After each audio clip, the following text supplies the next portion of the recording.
Sweden, the province of Uppland, sometime around 1313, a 10-year-old girl is kneeling in front of a crucifix. This is not the first time she has seen something others cannot see.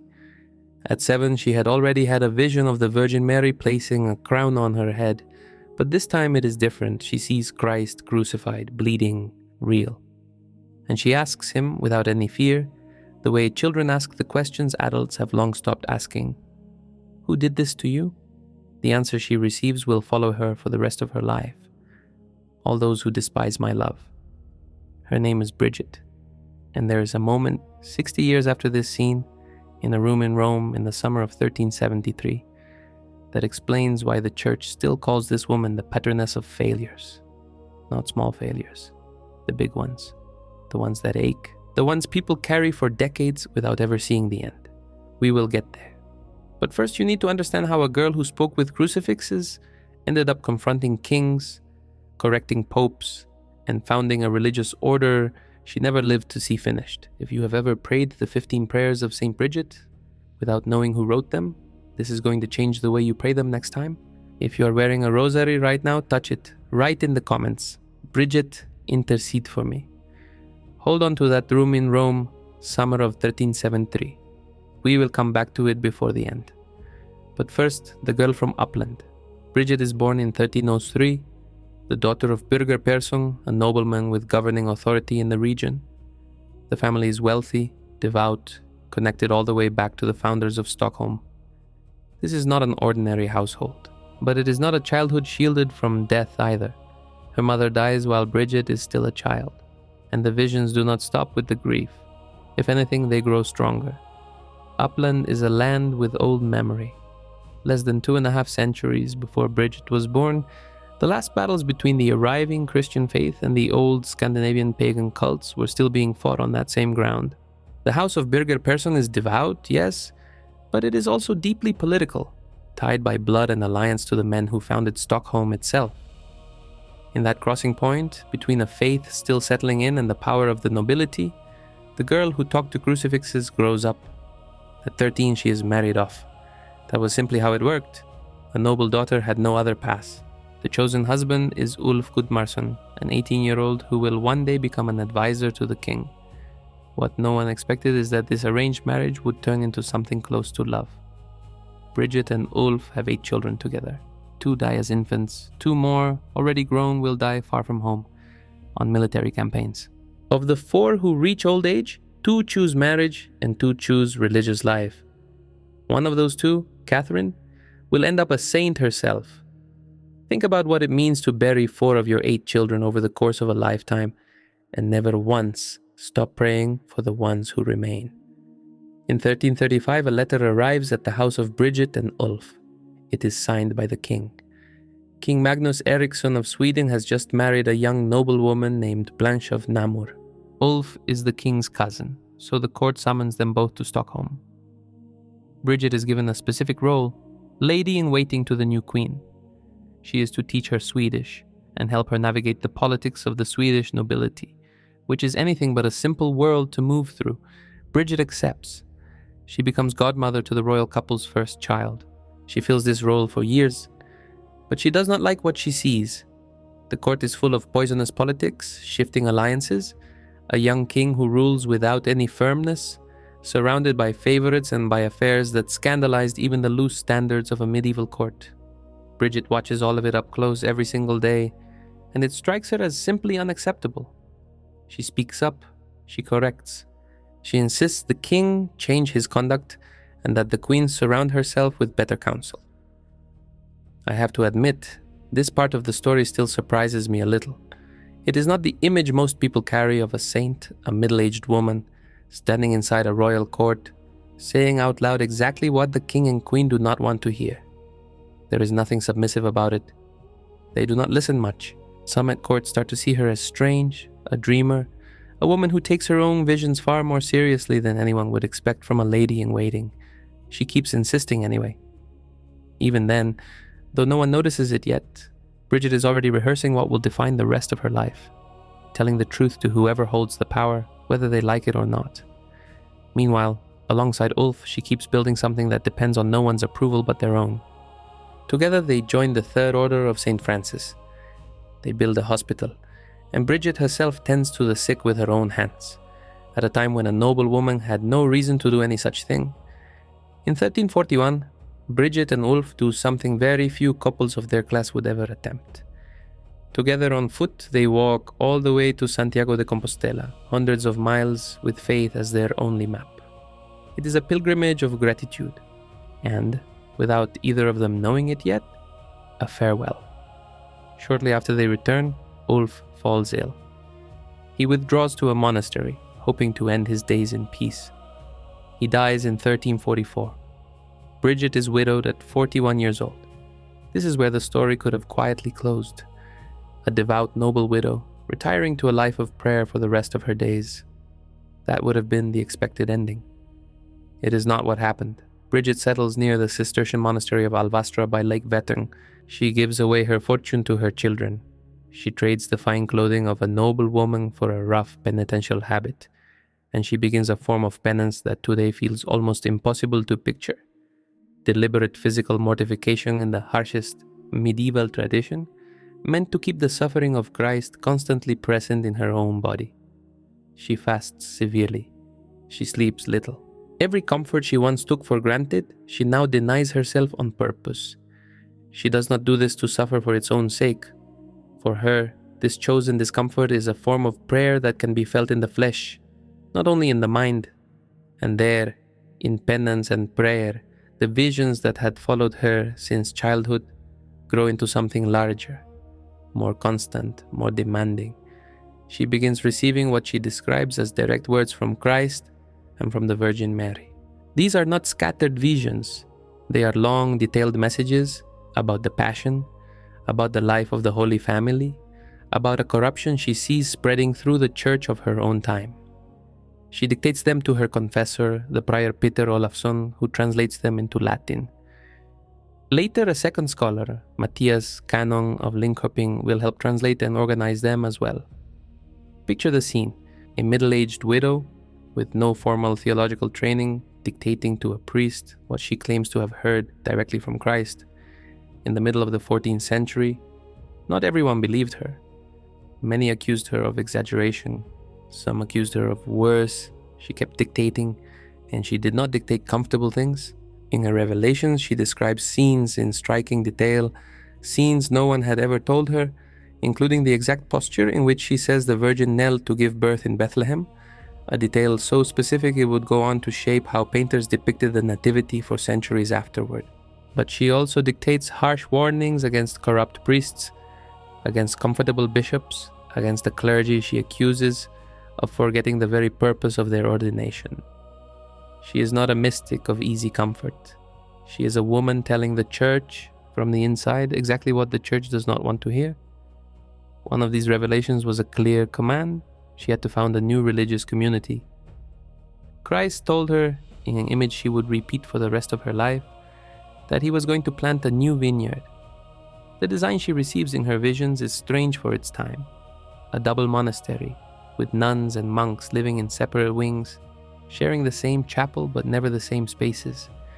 60 nuns along with a group of priests to serve them. And above everyone, governing the temporal affairs of the entire house, an abbess. A woman in command of priests. In the middle of the 14th century, it will be her daughter Catherine who eventually holds that position, becoming the first abbess of Vadstena after Bridget's death. The problem is that founding a religious order does not depend on a vision, it depends on Rome. It depends on a pope willing to approve the rule, authorize the project, and sign it into existence. And the pope, at that moment, is not even in Rome. He is in Avignon, France, in what history will later call the papal captivity, decades with the seat of Peter sitting far from the city it belonged to. Bridget decides to go looking for him, or failing that, to find a way to bring him back. Around 1349, while the Black Death sweeps across Europe, killing roughly a third of the continent's population, Bridget leaves Sweden and travels to Rome. She does not know it yet, but she will never set foot on Swedish soil again. She settles in Rome with her daughter Catherine, who will remain by her side for the rest of her life.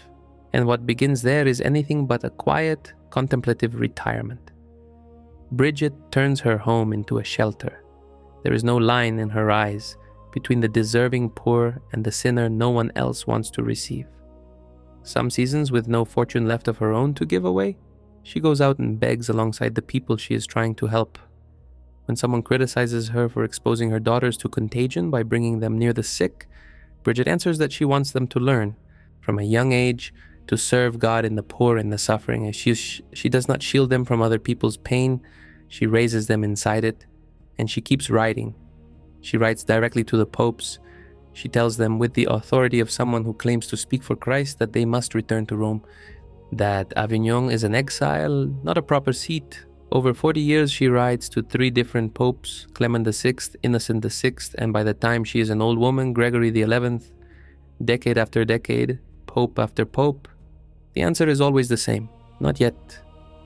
Think about what that actually means. This is not a letter sent once, waiting weeks for a reply. This is an entire lifetime insisting on the same thing, with no result in sight, with no guarantee it will ever happen at all. Bridget keeps pushing for her own order too. Year after year, pope after pope. Local bishops resist the whole idea, uneasy about a double monastery with women and men under one roof, uneasy above all about a rule that places an abbess in charge. Only in 1370, when Bridget is already an elderly woman, does Pope Urban V finally grant permission. The Order of the Most Holy Savior, the one the world will come to know as the Bridgettines, finally has official authorization. It took her more than 20 years. 20 years of insistence, of letters, of journeys, of waiting for an answer that took so long to arrive that most people in her place would have given up long before. She never gave up. And this is where it starts to become clear why they call her the patroness of failures. Not because her life was a failure, quite the opposite, because her life was an enormously long list of projects she kept pushing forward with no guarantee she would ever see them completed. In 1371, now elderly, with her health beginning to fail her, she has a new vision. It urges her to make a pilgrimage to the Holy Land. Anyone in her situation would have said no. An older, weakening woman crossing the Mediterranean in the 14th century to reach a place that meant weeks of uncertain travel by sea. Bridget goes anyway. Catherine and 3 of her sons go with her. She reaches Jerusalem. She walks the same ground where, according to her faith, Christ once walked, and there she receives some of the most intense revelations of her entire life, details about the birth of Jesus, about the Passion, about the Virgin Mary, that will later become central chapters of her book of Revelations. She returns to Rome exhausted. The journey leaves her weaker than she already was. And now we come back to that room. Summer of 1373. Rome. Bridget is dying. Her order still does not have the full confirmation she had dreamed of. The Pope still has not returned to Rome, even though she has spent half her life pushing for exactly that. Her daughter Catherine is at her side, as she has been almost constantly since they first arrived in Italy together. Bridget dies without seeing nearly anything she started actually finished. She dies without her order fully in place, without the Pope back on the throne she believed was rightfully his, and without the corruption she denounced so insistently in her writings. The same corruption she had pointed to years earlier inside the royal court in Stockholm, ever fully resolved. She dies on July 23rd, 1373. And yet, the following year, her children Birger and Catherine carry her body back to Sweden, to Vadstena, the place where she had dreamed of building the mother house of her order. There, with her body finally laid to rest, the order she never lived to see completed begins to grow in a way she herself could never have imagined. It expands quickly. Healings, favors, and miracles begin to be reported, all attributed to her intercession. The papacy, the very office she spent decades pushing to bring back to Rome, does eventually return to the city, only a few years after her death. She never saw it, but it happened, and even that victory was not a clean one. Barely a year after the Pope resettled in Rome, the Church falls into a schism that will divide Western Christianity for decades, with more than one man claiming at the same time to be the true Pope. Even the dream that finally came true arrived tangled and unfinished. That was almost everything Bridget spent her life pushing for. In 1391, only 18 years after her death, She is canonized by Pope Boniface IX, Saint Bridget of Sweden. Her sainthood is confirmed again by the Council of Constance in 1415, in case anyone still had doubts. Over 600 years later, in 1999, Pope John Paul II names her one of the patron saints of all Europe. She lived to see none of it. That is why she is the patroness of failures. Not of those who give up, of those who keep pushing at something even with no proof it will ever be fulfilled. Of those who pray for the same thing for 20 years and the answer keeps coming back, not yet. If you are in the middle of something like that right now, a project that will not close, a prayer you have repeated for years without any answer, a dream that seems permanently stuck for no reason you can explain, I want you to know there is a saint who understands that exact waiting. She lived it. She died without seeing the end of it. And the whole church still prays for her intercession today. I think a lot about that room in Rome. A 70-year-old woman, worn down by a journey to Jerusalem, her body could barely survive. Surrounded by an unfinished order and a church that still had not returned to where it belonged. And I think that if we call her a saint anyway, then maybe what we call failure today, our own failure, is not really about whether God is listening. Maybe it says more about how long we are willing to keep insisting before we ever see the end. Let us close this time together with a prayer. If you are carrying someone in your heart right now, someone who is suffering, who is far from God, who is sick, who is in danger, bring them with you into this prayer. She listens. Bridget, you who at 10 years old asked who had done this to Christ and received an answer that marked you for the rest of your life. Listen to those who today feel their faith is made of more questions than certainties. Intercede. Bridget, you who buried 4 of your 8 children and your husband after 28 years of marriage and never let that grief put out your light. Walk with those who today are burying someone they loved and cannot find a way forward. Intercede. Bridget, you who raised your children in the faith inside a court that never understood you, among them a daughter who also became a saint. Watch over the mothers and fathers who today are raising children in places that do not help them, praying every night without yet seeing the fruit of that prayer. Intercede. Bridget, you who spent 20 years asking the church to approve your order, and just as many years asking the Pope to return to Rome without living to see either one fulfilled, walk with those who today carry a project, a dream, a struggle, with no sign at all that it will end well. Intercede. Bridget, you who, despite your age and your exhausted body, crossed the sea to reach Jerusalem, give strength to those who today feel they have nothing left and keep taking one more step anyway. Intercede. Bridget, you who spent your final 25 years in Rome, far from your homeland, speaking another language, held up only by your daughter and your faith, walk with those who today live far from home, missing what they left behind. Intercede.